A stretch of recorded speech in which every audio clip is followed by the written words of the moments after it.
Good morning. कक्षा 6 के सभी छात्रों का आज स्वागत है। भूगोल के विषय में अध्याय 1 सौर मंडल के बारे में आज हम लोग पढ़ेंगे। आइए, ये रात्रि के समय का आकाश है जिसका हम लोग चित्र देख रहे हैं। इसके बाद हम लोग शुरू करते हैं। सूर्य दिन में चमकता है और अपनी किरणों को चारों ओर बिखेरता है, परंतु सूर्यास्त के बाद संपूर्ण आकाश छोटी छोटी चमकदार वस्तुओं से भर जाता है, जिनमें से कुछ चमकीले होते हैं एवं कुछ धुंधले। इनमें से कुछ टिमटिमाते प्रतीत होते हैं, मगर इन टिमटिमाती वस्तुओं में कुछ ही टिमटिमाहट अन्य से अलग होती है। इन चमकीली वस्तुओं के साथ प्रतिदिन चंद्रमा भी दिखाई पड़ता है। यह चंद्रमा विभिन्न समय पर अलग अलग आकार का दिखता है। पूर्ण चंद्र को एक महीने में एक बार देखा जा सकता है। पूर्ण चंद्रमा वाली रात पूर्णिमा कहलाती है। 15 दिनों के पश्चात यह परिस्थिति में बदलाव दिखता है, क्योंकि इस समय चंद्रमा का काला भाग पृथ्वी की तरफ होता है, जिसे नए चंद्रमा की रात्रि या अमावस्या कहते हैं। अमावस्या की रात में अवलोकन तब भी हो सकता है जब आसमान साफ हो। हम दिन के समय चंद्रमा एवं इन सभी छोटी चमकीली वस्तुओं को नहीं देख पाते हैं, क्योंकि सूर्य से निकलने वाली अत्यधिक तेज प्रकाश के कारण रात के समय चमकने वाली वस्तुएं दिन में दिखाई नहीं पड़ती है। सूर्य, चंद्रमा, तारे तथा अन्य सभी वस्तुएं जो रात के समय आसमान में चमकती है खगोलीय पिंड कहलाती है। एक बार इसको फिर से ध्यान से सुनेंगे। सूर्य, चंद्रमा, तारे तथा वे सभी वस्तुएं जो रात के समय आसमान में चमकती है खगोलीय पिंड कहलाती है। हमारी पृथ्वी भी इसी खगोलीय पिंड का एक भाग है। ये सारे खगोलीय पिंड क्रमशः तारे, उपग्रह, ग्रह एवं क्षुद्र ग्रह समूहों में बटे हुए हैं। कुछ खगोलीय पिंड बड़े आकार के साथ साथ गर्म भी होते हैं। ये गैसों से बने होते हैं। इनके पास अपनी ऊष्मा तथा प्रकाश होता है, जिसे वे उत्सर्जित करते रहते हैं। इन खगोलीय पिंडों को तारा कहते हैं। सूर्य भी एक तारा है। सूर्यास्त के पश्चात रात के समय चमकते हुए अनगिनत तारे सूर्य के समान ही हैं। ये तारे बहुत अधिक दूर होने के कारण अत्यंत छोटे दिखाई पड़ते हैं तथा हम लोग इनकी ऊष्मा या प्रकाश को अक्सर महसूस नहीं करते। क्रियाकलाप है, उसके बाद हम लोग आगे बढ़ते हैं।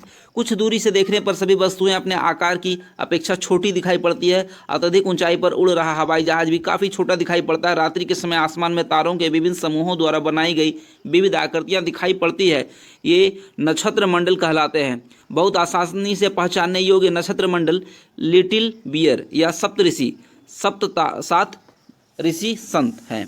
ये 7 तारों का समूह है, जो कि एक बड़े नक्षत्र मंडल उर्सा मेजर या बिग बियर का भाग है। प्राचीन काल में लोग रात्रि में दिशा का निर्धारण तारों की सहायता से करते थे। उत्तरी तारा उत्तर दिशा को बताता है। इसे ध्रुव तारा यानी कि पोल स्टार भी कहा जाता है। यह आसमान में हमेशा एक ही स्थान पर रहता है। हम सप्तऋषि की सहायता से ध्रुव तारा की स्थिति को जान सकते हैं। कुछ खगोलीय पिंडों में अपना प्रकाश एवं ऊष्मा नहीं होती है। वे तारों के प्रकाश से प्रकाशित होने के साथ साथ सूर्य या किसी अन्य तारों के चारों ओर परिक्रमा करते हैं। ऐसे खगोलीय पिंड ग्रह कहलाते हैं। ग्रह को अंग्रेजी भाषा में प्लेनेट कहते हैं, जो कि ग्रीक भाषा के प्लेनेटाई शब्द से बना है, जिसका अर्थ परिभ्रमक अर्थात चारों ओर घूमने वाला होता है। सौर मंडल। अब हमें जिस सौर परिवार में हम लोग रहते हैं, हम लोग उसके बारे में जानेंगे। सूर्य 8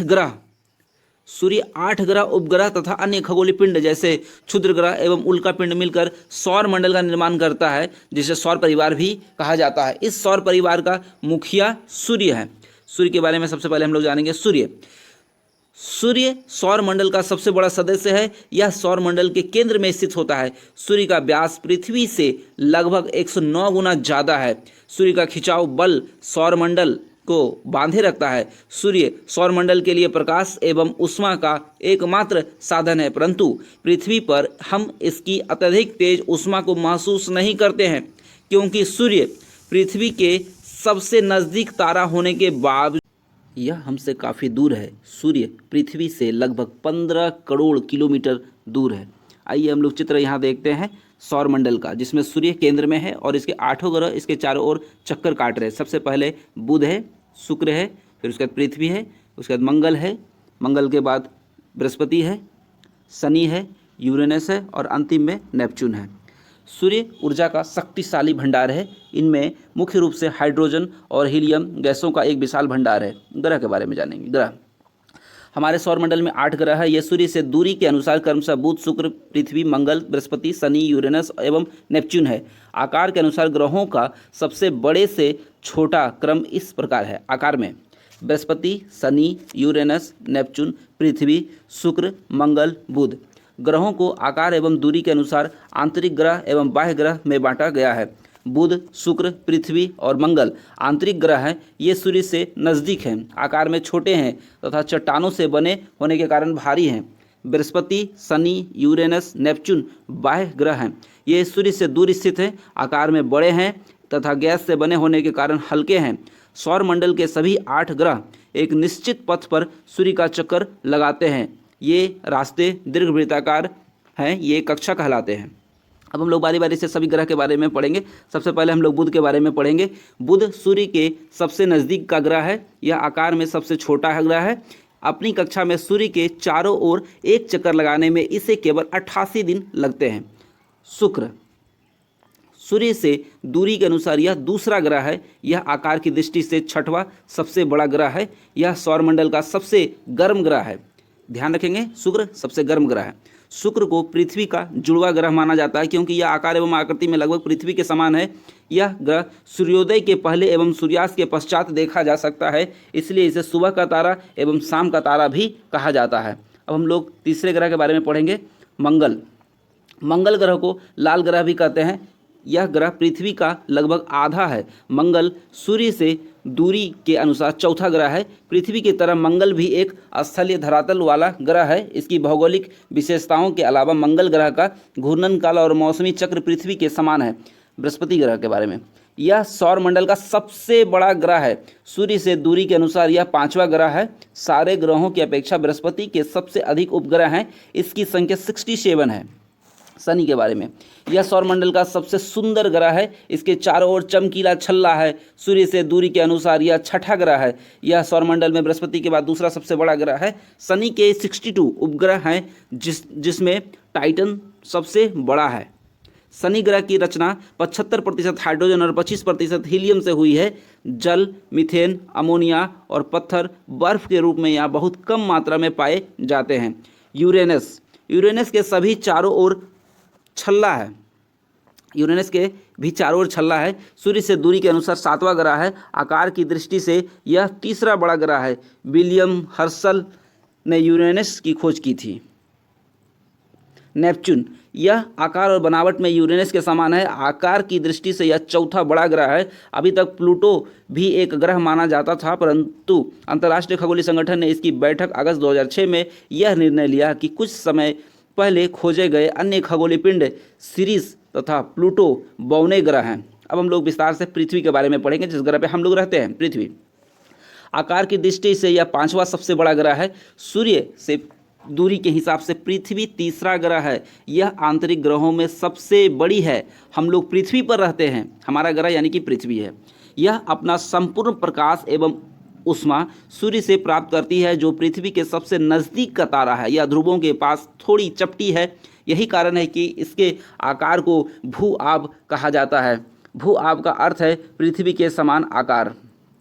जीवन के लिए अनुकूल परिस्थितियां संभवतः केवल पृथ्वी पर ही पाई जाती है। पृथ्वी ना तो अधिक गर्म है ना ही अधिक ठंडी। यहाँ की वायु में ऑक्सीजन, नाइट्रोजन आदि गैसें पाई जाती है। ये गैसें पृथ्वी पर जीवन के लिए आवश्यक है। इसके साथ साथ पानी भी उपस्थित है, जो हमारे जीवन के लिए आवश्यक है। इन्हीं कारणों से पृथ्वी को सौरमंडल का सबसे अद्भुत ग्रह माना जाता है।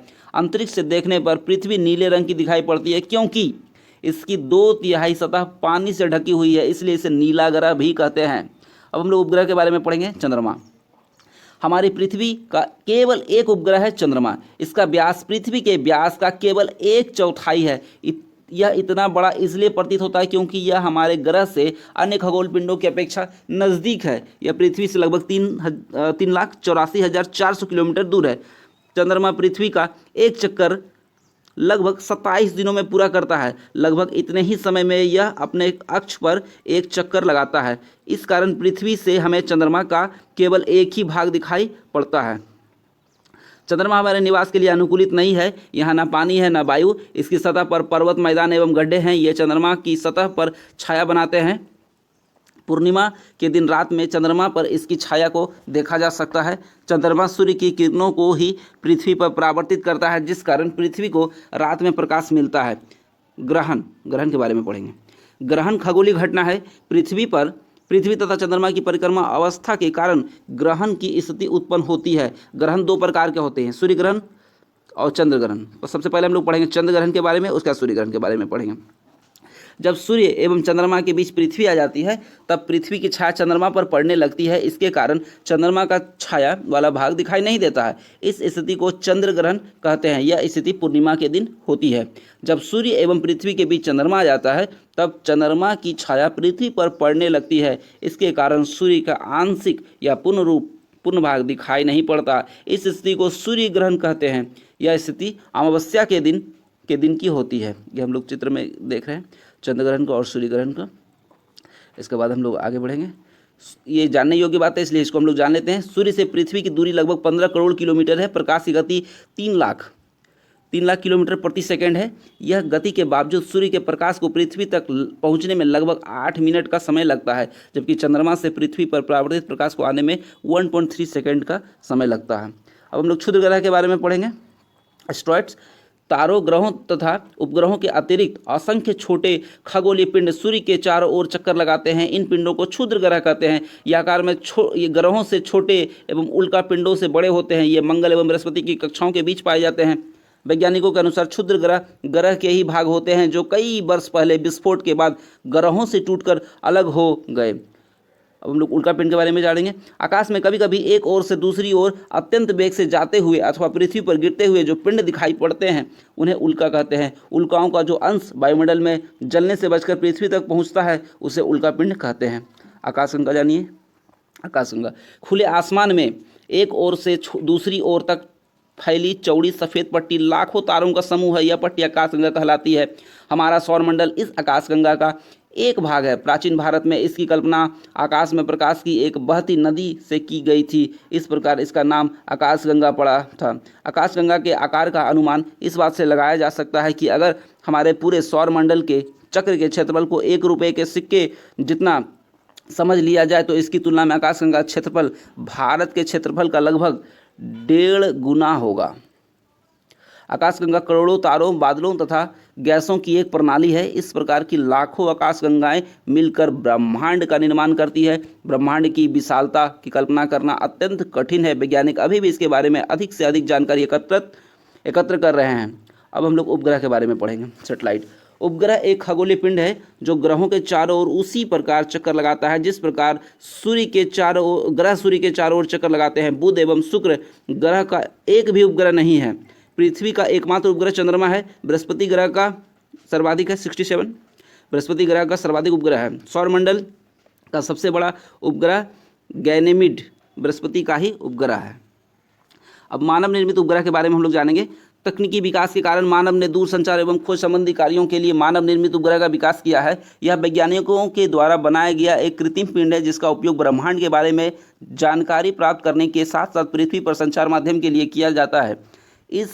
इन उपग्रहों को परीक्षण यान के द्वारा अंतरिक्ष में भेजा जाता है एवं पृथ्वी की कक्षा में स्थापित किया जाता है। अंतरिक्ष में उपस्थित कुछ भारतीय उपग्रह इनसेट, एडुसेट, IRS इत्यादि हैं। भारत द्वारा चंद्रमा के बारे में अधिक जानकारी जुटाने के लिए 2008 ईस्वी में चंद्रयान प्रथम तथा 2019 ईस्वी में चंद्रयान द्वितीय का परीक्षण किया गया है। इन मानव निर्मित उपग्रहों का उपयोग radio, television, telephone, mobile, internet आदि सेवाओं में किया जाता है। इसके साथ साथ सैन्य प्रयोजन के लिए भी इन उपग्रहों का इस्तेमाल किया जाता है। ये इसी के साथ हमारा ये पार्ट कंप्लीट हुआ।